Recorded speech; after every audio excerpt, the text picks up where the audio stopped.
presented by Chand Recording Studio, Bheja Road, Barsam.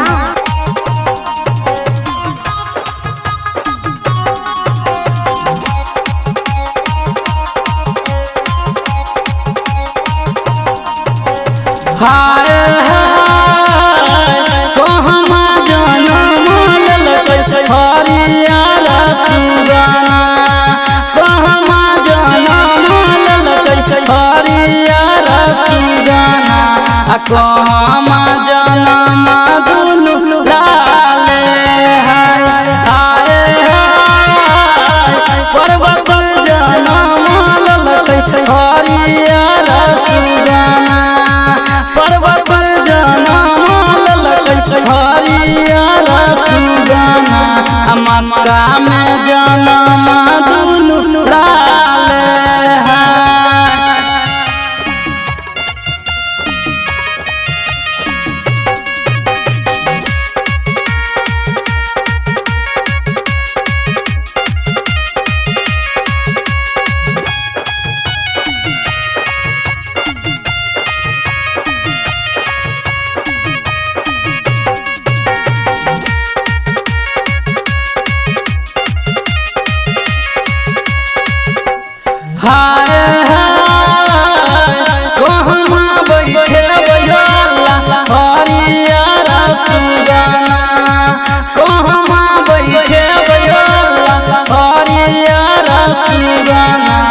कहमा बैठे वही दुनु लाले हाय हाय हाय पिंजरा में बैठे वही हरियर सुगना पिंजरा में बैठे वही हरियर सुगना अचरा में बैठे वही दुनु लाले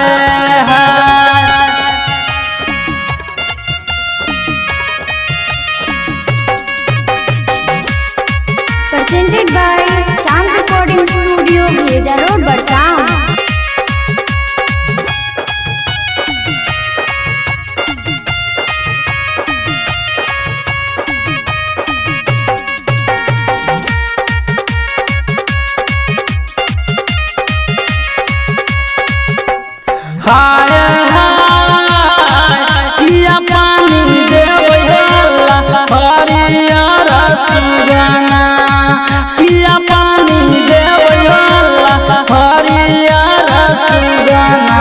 अखिया पानी देबै दुनु लाले हाय हाय हाय सोना के कटोरा देबै हरियर सुगना सोना के कटोरा देबै हरियर सुगना रूपा के कटोरा दुनु लाले